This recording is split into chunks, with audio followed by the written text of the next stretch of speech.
Yan, dito tayo mag-usap. Yan. Teka, napindot na naman ako.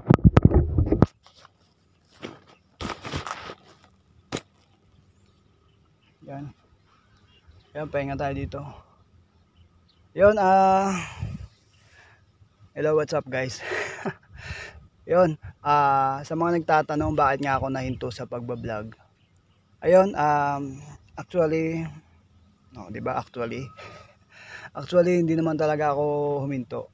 Talagang kailangan lang huminto dahil nagkasakit tayo guys, no. Kita nyo, namayat ako. At tapos, maraming problema yung dumating eh. Basta una na dyan is yung nagkasakit tayo. Ano tayo? Maraming din nakakaalam. Nagka-dengue. Agad tayo ng lamok. Dito rin sa may spot na to. So first time kong bumalik dito simula nung nagkasakit tayo, nagka-dengue tayo. Akala ko lang before is yung ano lang, trangkaso lang. So on and off yun. Minsan nilalagnat ako, tapos nilalamig. Nawawala. Sa akin ng magahan, nawawala. Mamaya na naman hapon, meron. Tapos nawawala. Uso kasi sa amin yung trangkaso before. Kaya akala ko yun lang yun. Tapos lumagpas na ng 1 week. Ayun, sinabi ng misis ko na magpa-check up na kami. Actually ayaw ko talaga magpa-check up. Pero nung one time umihi ako, medyo mapula yung ihi ko. Tapos pag ihi ko, tapos parang may dugo. Doon ako kinabahan, kaya yun, kaya pumayag na rin ako magpa-check up. So ayun, nagpa-check up nga kami. Hindi pa sure, hindi pa alam, o kaya hindi pa sure yung doktor na dengue ako. Kaya pinalaboratory muna ako. Tapos nun, ayun, pagka laboratory, ayun, naging bumaba nga pala yung ano ko, platelet, yan. So ayun, yung dugo do sa may ihi ko, kasi pa nagka-dengue ka, stage by stage yun. So yung iba, pag kinagat ng nagka-dengue, lumalabas yung dugo sa ilong, yan. Tapos maraming rashes na lumalabas, yun. Sa akin hindi siya lumabas sa ilong, doon siya lumabas sa ihi ko. Kaya nagkaroon ako ng infection sa kidney. So wala naman, ang binigay lang sa akin gamot is antibiotic para sa infection sa kidney. Tapos yung ano naman, yung sa dengue naman is tubig lang. Uminom din ako nung uminom din ako ng tawa-tawa, kasi alam nyo na, sabi nila na gamot daw yun. Uminom din ako, pero kasi hindi ko na ipapaliwanag, no. Ang sabi lang kasi nila, tubig lang din talaga. Kaya ginawa ko, uminom ng tubig. Ayun, gumaling naman ako. Bali actually 2 weeks nga. Parang nasa 2 weeks akong nagpagaling. Tapos yun, okay naman. Tubig lang ng tubig hanggang ngayon, continuous pa rin. Kasi di ako mahilig uminom ng tubig eh. Kailangan pala lagi kang uminom ng so sa awa ng Diyos, mahirap pala magkasakit ng dengue. May time na parang kasi nakakapanghina. At tingnan yung laki na yung pinayat ko. Tapos basta parang nakakapanghina siya. Hindi yung nawala yung sigla ko. Ayun, parang hindi ko namalaya na nagka-dengue na pala ako. Dito din sa spot na to, ngayon lang ako bumalik uli. At wala, sinubukan ko ulit mandalag. Yan. Sunod makikita niyo yung video. Insert ko sa last part yung mga clip dito. So ayun, bale yung number 1 nating problem kaya hindi tayo natuloy pagbablog is yung cam natin. Yun. So ayun, hanggang ngayon 3 months na po ngayon, wala pa din yung cam natin. Nainis na rin ako, syempre. Shout out dyan sa shout out. Sana maayos yung cam ko. Actually hindi pwede ayusin yon, kailangan doon ipalitan ng unit. Okay, so sana para maganda naman yung kuha natin at saka ganahan ako mag shoot uli.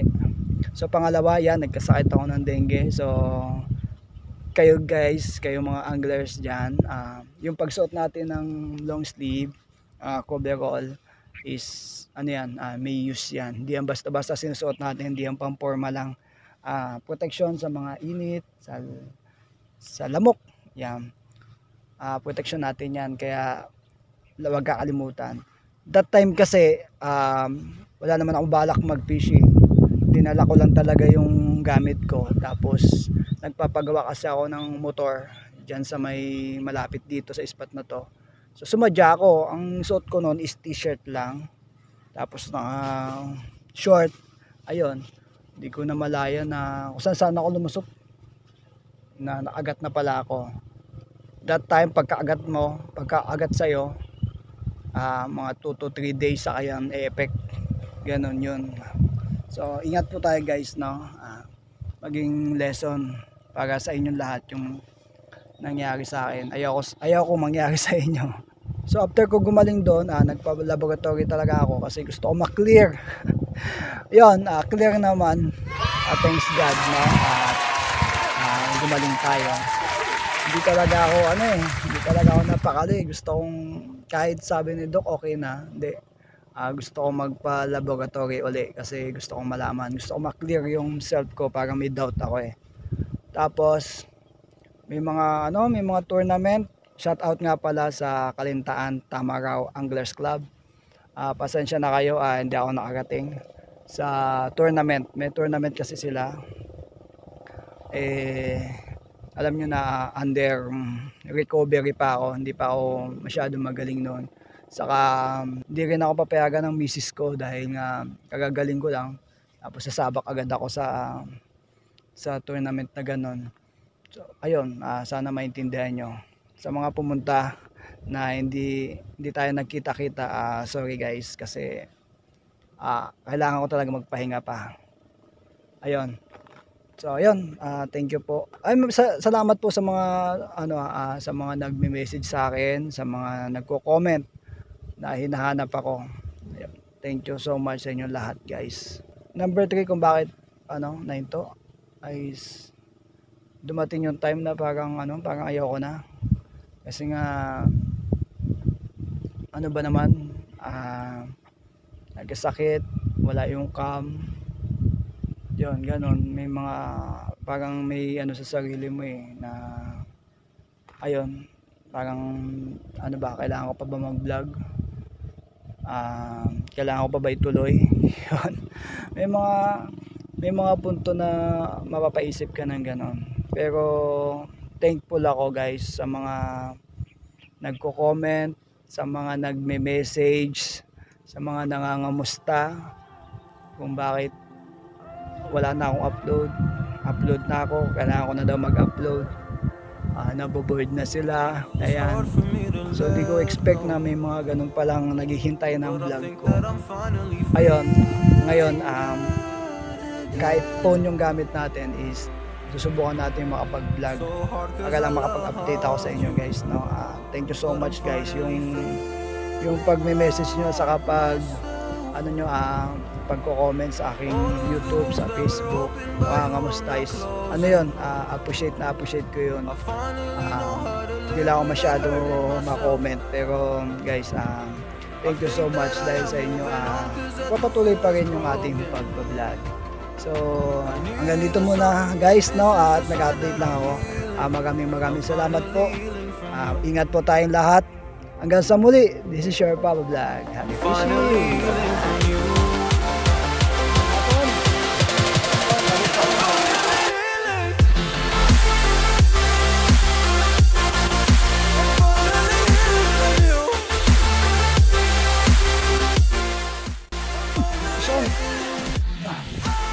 Maliit lang.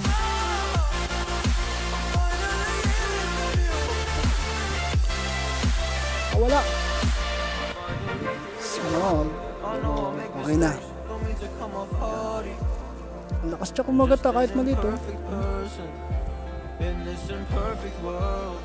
But I'm learning my way under this maze that I'm running through. Now when I think of you, I'm fine. See a picture of you, it would eat me alive. And now when I think of you, I'm fine. And all of the wounds that were opened by you are now closing. Vision, malakas.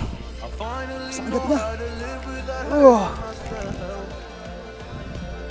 I think that I am moving on, cause I do feel less broken. I needed a sign, and this is the sign that I'm feeling. Ayos lang.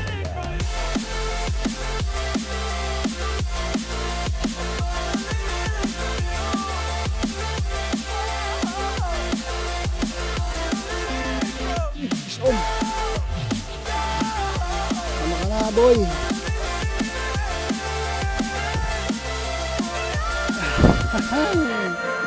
Ang lag.